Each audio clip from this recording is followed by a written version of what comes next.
Hello, in this tutorial I'll be showing you how to use Vyond. Vyond is a platform that you can use online to create eye-catching videos or presentations, and you can get started for free, but they do have a paid plan. So all you'll need to do is go onto vyond.com, and from there you could watch the introduction video right here. Once you have done doing that, you can tap on free trial in the top right hand corner, and you can sign up using your email address. Once you have signed up, you'll be led to this page. From here, you can choose whether you want it for business or work, or if you're a casual user like myself, you can select that. Then you'll tap on next, and you can see what will you use Vyond to do, and you can see right there you can select the option that you would like it to use for. So I'll be making presentations, so I'll tap on next, and once it has taken me to the studio, I'll be showing you how to create an eye-catching video using Vyond. So just give it a few seconds and you can see that it has loaded up now and it's ready to go. As you can see, let's go. So I'll select let's go right here. After you have done that, you can tap on begin video making. Okay, once you're on the editing dashboard, there are a few things that I would like to show you. First, you will see a preloaded scene right here. For example, you can tap on each scene. As you can see right here, we currently have 4 scenes on our timeline. But what I want you to pay attention to is the left-hand menu option. From the left-hand menu option, if you were to tap on scenes, which would be the third icon from the top, from there you can search for different scenes. So let's say, for example, I want to use the training scene, or I want to use the home scene. All I would have to do is tap on home. Then after you have tapped on home, you can choose which scene you'd like to use. So let's say, for example, I want to add this scene. I could simply tap on it and it will replace the current scene on the timeline, as you can see right there. And if I would also like to replace scene 2, all I would have to do is tap on scene 2 on the timeline. Then from there I can select the scene that I would like to use. So that is how you can add one of the preloaded template scenes to your timeline. Now if you would like to create a blank scene from scratch, all you have to do is tap on the plus right where you see add scene. Then after you have done that, you'll tap on add blank scene. After you have added the blank scene, as you can see right here, to add a character, all you have to do is go over to the left-hand menu option and you can tap on characters, and from there you can see numerous characters that you can choose from. You can use whiteboard animations if you want. You can create your own character if you want, and you can also scroll down. You can add contemporary characters or so on. For this example, I'll select business friendly.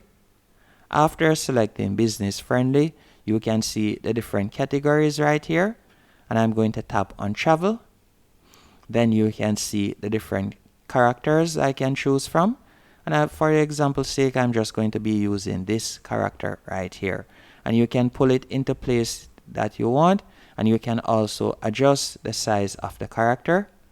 Once you have done that, all you'll need to do now is go over to the top right hand corner, right where you see a stick character, and you're going to tap on action, and from there you can choose the action that you would like the character to do. So let's say, for example, I want this character to be a cashier. I could tap on cashier. Then you can see the different scenes that a cashier, or the different type of movements that a cashier would make. So you can see them right here. And to preview it, all you could do is tap right where you see play, and you can preview how it would look. If it is to your liking, you can tap on apply. Then you can see it right here. So this is how this scene would look. So let's say he's a cashier, and then I'll put a customer. So to add a customer, I'll go over to the left-hand menu option again, tap on characters. After I've tapped on characters, from there I'm going to tap on your characters for this example's sake. Oh, I didn't create any character. So I'll simply tap on contemporary. After tapping on contemporary, I'm going to select casual. After tapping on casual, I'll simply add this character. So I'm going to tap on it. Then I'm going to move it right here. I'm going to adjust the size. So I'll adjust the size of the character, as you can see right there. After doing that, I'm going to tap on action again. After tapping on action, from here, I'm going to scroll down and you can see the different actions. So let's say I select daily life. After selecting daily life, from here, you can see the different options. So as you can see right here. So all I have to do is select one of these actions right here. So let's say this one, walking towards. I could select this. After you have done doing that, if you would like to preview how it looks, all you have to do is tap on preview at the top right here. And you can preview how the scene looks. So you can see it right there. And also, if you would like to add text, you can go over to the left-hand menu option and you could tap on text and you have different text style. So if you would like to add a whiteboard text, you can do that. And also you can see right here, you could add charts if you want. And also if you would like to add any prompts, for example, any shapes, symbols, and gestures or so on, you can make your characters do that. And also if you would like to add a voiceover or audio, you can do that by tapping on audio from the left-hand menu option. And from there you could upload an audio if you want by simply tapping right here. Or if you would like to add sound effect or background music, you can also do that. And to record the voiceover, all you have to do is tap on audio right there. Once you're finished and it is to your liking, after you have previewed it, all you'll need to do now, right where you see download, you're going to tap right there. After tapping on download, from there, if you are using the paid plan, you can download it.